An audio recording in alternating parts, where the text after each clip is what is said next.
And this Cavs topic is brought to us by Rougit. What do you get when you have a bald eagle standing on top of a gorilla riding a T-Rex? Confidence, pure confidence. And if you're looking for something beyond the usual pill, it's time to meet Rougit Go Long. This isn't just another ED pill. It's a total game changer for confidence. If you're ready to level up your confidence, head to Rougit.com and use promo code LOCKEDONNFL for 15% off your first order. That is Rougit.com, promo code LOCKEDONNFL. Make sure you use our code so they know we sent you. All right, guys, this happened earlier in the preseason. The Cavs had their final preseason game tonight, but during halftime of their first preseason game, it was the first NBA game on NBC, and their halftime broadcast crew involves Hall of Famers Tracy McGrady and Carmelo Anthony. And they had some Carmelo already in the Hall of Fame? Yes. Yes. I don't pay any attention to the Basketball Hall of Fame, unlike the other He's a Hall of Famer.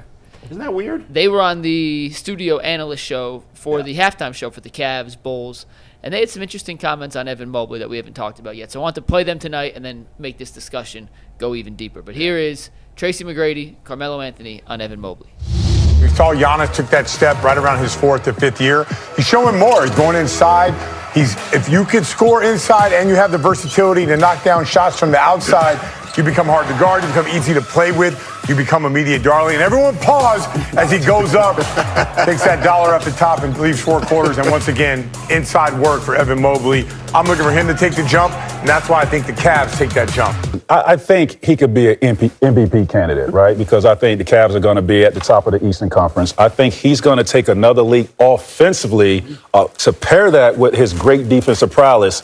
I think you could put him in the MVP discussion I this agree. year. Okay. You might disagree though. I think Hard to win the MVP, man. I understand. We're not saying he's going to win it. We're saying he's a candidate. I understand what you're saying. MVP got to be loud. They got to be something that's just, it's flat out. It's clear. You the MVP. This is what you're doing. Your team is winning. I do believe Mobley have an opportunity to be an MVP candidate.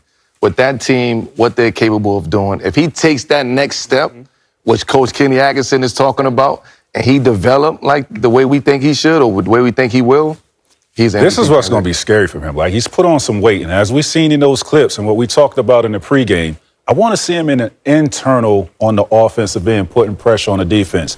He's long, he's lanky, high shot release. It's going to be difficult to block his shot in there, and he can put guys in foul trouble.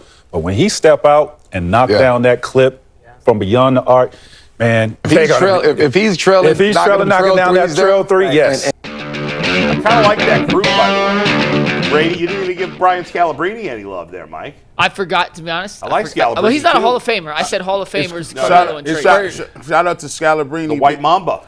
Shout out to Scalabrine. You know I'm an internet baby, internet troll. I be watching on YouTube. Brian Scalabrine be going around showing people what's real. Yeah. It'd be like, Did you see when he went down to, was it Rucker Park? But he played the Messiah. The Messiah. Was that at Rucker Park? It wasn't Rucker Park, but it was in he New be York giving these twos buckets. By the way, I saw the Knicks and Nets are playing at Rucker Park next year.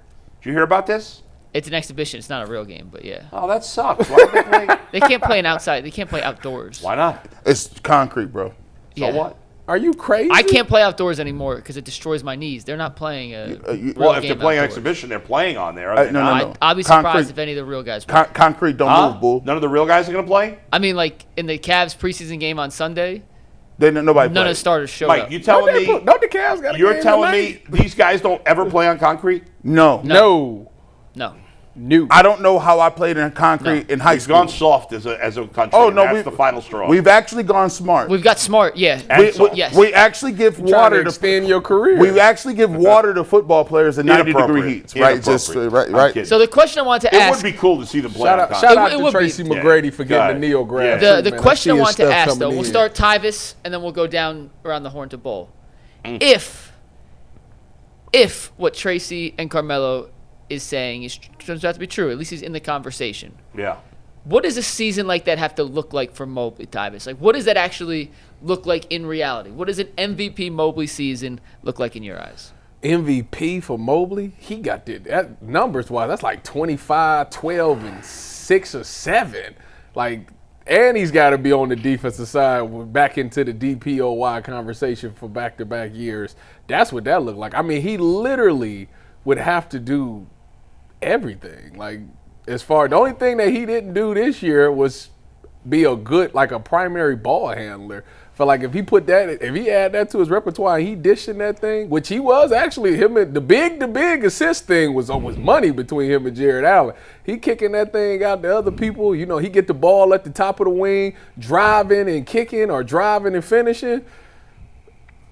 I don't see how and he hitting them trays. Yeah, he will be an MVP. So I think the numbers wise, you give me 25, 12, and 7.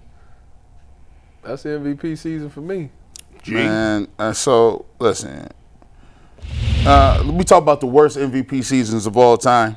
Don't tell me they averaging all 30. Wes Unseld, 1968-69. He only averaged 13.8 points a game. Okay. Bob Pettit, 55-56. His team won 33 and 39. He won the MVP. And by the way, Russell Westbrook, 16-17. He was MVP. But his record was 47 and 35, but he did average a triple double. Okay. Let me show you why it is a possibility that Evan Mobley can win. First of all, the MVP in basketball is all about it's a media driven type politics. Thing. It's politics. Let's be clear. He already paid away because he got DPOY. He was first team All NBA second. First team. He's on the max accelerator already. So he already. If he get to 24, 12, and 7 off of that, man. Let me show you how easy he can get there. Move his field goal percentage up from 55 to about 60, which is easy. If he go from 18 to about 24 and a half, that's 6 points. People don't be having those 6-point jumps like that. It's very easy he could get 6 points because Darius Garland might not be playing and Max Strus is going to be out of the lineup too. And Donovan Mitchell already made a concerted effort to say we need to have him with the basketball. He already shooting 37 from 3. If he move that up and if he just keep that McNuggets on more volume from a 7-footer, they're going to go crazy. Give me 2 more rebounds a game. I already said I'd be mad because he ain't an elite rebounder. Elite rebounding is 12, 13, 14 a game. Give me 2 more. So if he averaged 24 and a half, 11 rebounds, and give me about another assist a game, 1 more, 4 on 60% shooting, and still win MVP, Defensive Player of the Year MVP, that's easy. Because then they'll say he improved his statistics, the Cavs going to have a great record, he already won Defensive Player of the Year, and they're going to say he's a guy that can also switch multiple positions. He could guard 1 through 5, and it ain't even a bad look. And on top of it, we talking about it here. All it take is the Mikey McNuggets dudes. See, McNuggets don't understand his power. All you got to do is start putting it into the atmosphere. Evan Mobley. Now, Tracy McGrady and Carmelo Anthony done said something about it. Yeah. Now it trickles to the other media members. It's possible. You know what's funny? I thought for the last 10 minutes that Mike was joking about this question. I did not actually think this was a serious question. It is a serious, very serious. Because the idea that he could be an MVP. You have Giannis, not Giannis. You have Jokic, who finished second for the MVP, averaged 30, 13, and 11 last year. Mm-hmm. He didn't even win it. He was 30, Wait, he averaged what? 13, and 11. Because it's political. Yeah, he did. It's political. He already won. He already won. No, but what I'm saying is, right, you're right, it is political. Right. But he got to average 40. Are you kidding me? Evan Mobley has no chance to win the MVP. Are you crazy? First of all, their comparison to Giannis is absurd. Giannis, the year before, first of all, 2 years before Giannis won the MVP, he was like a borderline MVP candidate. Evan Mobley wasn't a borderline MVP candidate last year. Where did he finish on the ladder? What? Was he on the ladder? He got one last place vote, I think. Yeah, he was a 10th or 9th place vote.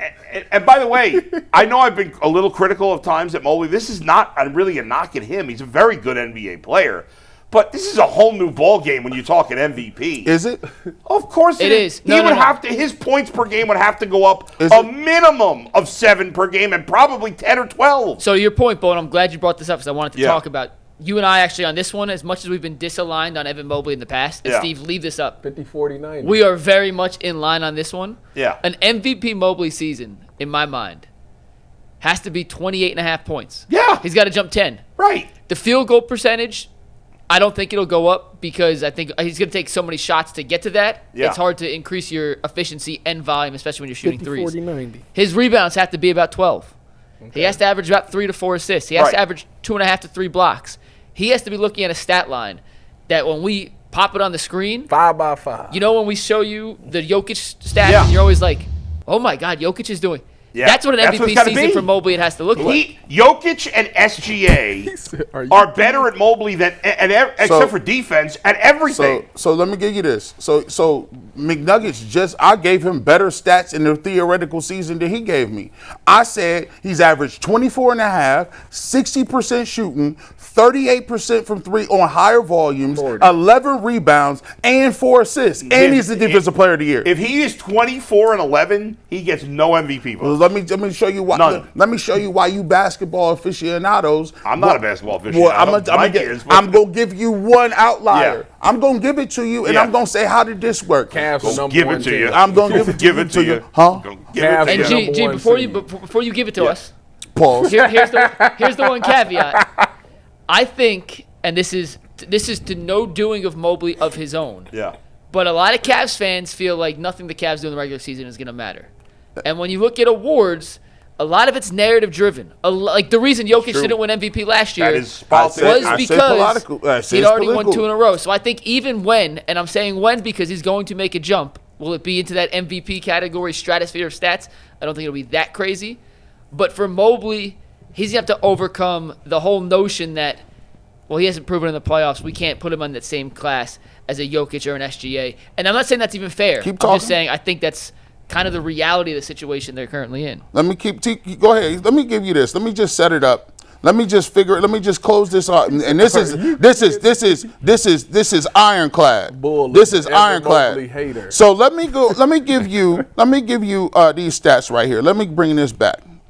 So in the year that's your boy. I think no. Let me see. In the year that in 2010, McNuggets, can you give me what LeBron James stat line was? Yeah, 1 sec. 2010. I just won 2020 real quick. Should I throw a grenade right here? No. Let you finish this point. Let me finish before 2010, 2010. G, you ready? Mm-hmm. In 2010, LeBron won his second MVP, averaging 29.7 points a game, 8.6 assists, 7.3 rebounds. He shot 50% from the floor and 33%. Okay, go to 2010, 2011. 2010, 2011. He finished third in MVP voting. Right. What he got? What was the numbers? 26.7, 7.5 assists, 7.5 rebounds. In 2010, they gave the MVP to the youngest MVP ever, Derrick Rose. And his numbers was minimosky, medium sauce at best. Mild sauce, bull. 25 points, 7 assists, and 4 rebounds. And he wasn't even the best player. That was a crazy anomaly. Here's what I'm saying to you, though. You see, now Derrick Rose was 22. Now, he's the youngest MVP. The hype around Derrick Rose got to a point. Is he still the youngest MVP today? 22. It got to the point. There is no 25.7 and 4 is that's Darius Garland. What do you think the chances are of What do you think the chances of Evan Mobley averaging 25.7 a game? If I got him to 24 and a half. I'm talking about my stat line. 24, 11, 12. 24, 11, 60%, 38 from 3. By the way, if Evan Mobley shoots 38%, that's higher than his percentage, field goal percentage, and 3-point percentage than Derrick Rose in his MVP year. And by the way, if he wins Defensive Player of the Year, come on, bro. What are you talking about? All right. What are you talking about? Giannis, your boy, finished third in the MVP last year. Sacrilege. 100 people vote for the MVP. Sacrilege. Do you know how many of those 100 voters, Mike, picked Giannis first on their MVP ballot? 70. Last year? Yeah. 70. Of the 100 voters. 0. That is correct. That's a lie.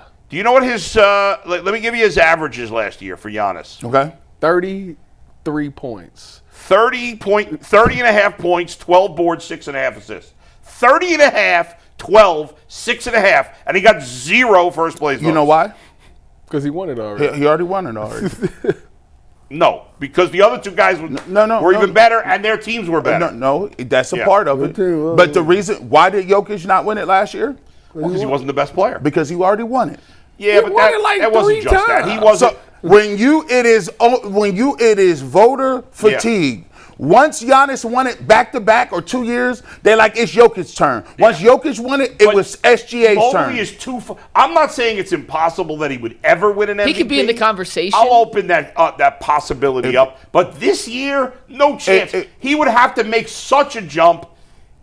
Plus, let's face it, Giannis, Jokic, and SGA, they're dogs. I don't know that Mobley's a dog. SGA and Jokic. Is Jokic a dog? SGA. I think he is. Mentality-wise? Yes. SGA Jokic and is a dog, Jokic. yes. SGA and Jokic will cancel some of their votes out because they've already won. That's I already just a part. don't think Evan Giannis Mobley's is playing. He's got to jump to 22, 20 points next year, and then maybe the following year we can have the conversation. But you disregarding the stat line I'm saying you can win at. I don't think you could ever win that way again. What? The offense, like the NBA even 12 years ago is not the offensive juggernaut that it is right now. What do you, if Mobley's, and the same thing for Wemby, by the way, Yeah. because I think Wemby is closer to winning an MVP than Mobley is, even though Oh, yeah. team success plays. I'm going to tell you right No, but I'm now, just that saying from a player defensive player of the standpoint- year thing is done for Mobley. And I'm on sorry. a podcast I was Good point. listening He only to, won it because Wemby got Yeah, hurt. I'm sorry. on a podcast I was listening to earlier this week, they were talking about what would an MVP Wemby season look like, and it's the same discussion we're having. Yeah. Because the numbers are just inflated across the league, you have to put up these astronomical You just can't. stat lines, and the That Cavs. Derrick Rose thing was an anomaly. It shouldn't have happened. Exactly. I'm with By you. the way, I'm going to throw. how does Kobe get one MVP? He should. That's a he should have got crime. more. I'm going to throw you another. And I've said the opposite for a number of years, and all of a sudden, You about to this, throw Are you a going to drop a grenade. grenade? Is this your grenade? this weekend, this weekend I realized how dumb I was on this subject. Okay, go ahead. I know we get a lot of pushback here. You're going to watch regular season basketball. I mean, I will, but that's not the. grenade. Baseball season's over. I'm actually excited to see it on NBC What because is I think it was a what kid is he watching the about to NBA say, on NBC. man? Let's hear it. Michael Jordan is 100% the GOAT. And the fact that I ever, for a moment, When did thought you it was LeBron is What- insane. when did- okay, so first and foremost, when did you see, Mr. Bull, that changed your mind to start with? Because I need to do therapy. What happened? It was a variety of things. What happened? He got a year older. I was watching. Funny for this one. I was watching just a video of Michael Jordan highlights again, of course. that nostalgia. And then I watched this interview with Charles Barkley talking about Michael Jordan versus LeBron. And I thought about, and then I also watched this video that really turned me off on LeBron.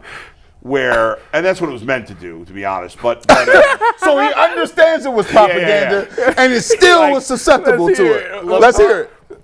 Like, when people said to Michael, "You're the great," and that probably in private it was different, but in public, when people said to Michael, like, "You're the greatest player of all time," like he didn't want to hear that stuff. He would always say it was like magic. It was or wilt. It was- But do you believe maniacal Michael No, I don't Jordan? think he believed that. Thank you. I think that the fact that he was like, I don't want to hear that. Like, whereas LeBron is like. LeBron was like, "Yeah, I'm the greatest player ever." So, I don't know. I just like. So that's what he takes gave himself- it. It was a combination of all these things, and I thought again about, like, to me, in your era, how tough the NBA was. Like Michael Jordan. By the way, and players, the great players feared Michael Jordan. They don't fear LeBron. I believe that. Not that you don't respect him. If you ask me who's a better athlete, a physical specimen, it's LeBron. If you ask me who the greatest basketball player of all time is, I'm saying Michael Jordan. Technically, you're wrong in both. I mean, Giannis is the answer in both. We got super chat. Super chat. Hey, I turn my time over to the senator from New Jersey. Senator Super chats. We Mike, who appreciate do you think everyone is the following the GOAT? rules. By the way, I don't know how you feel. Giannis? You never really saw Jordan. I saw I didn't see Yeah, Jordan neither live Travis. enough to know, but from all accounts, he's the GOAT. You so. see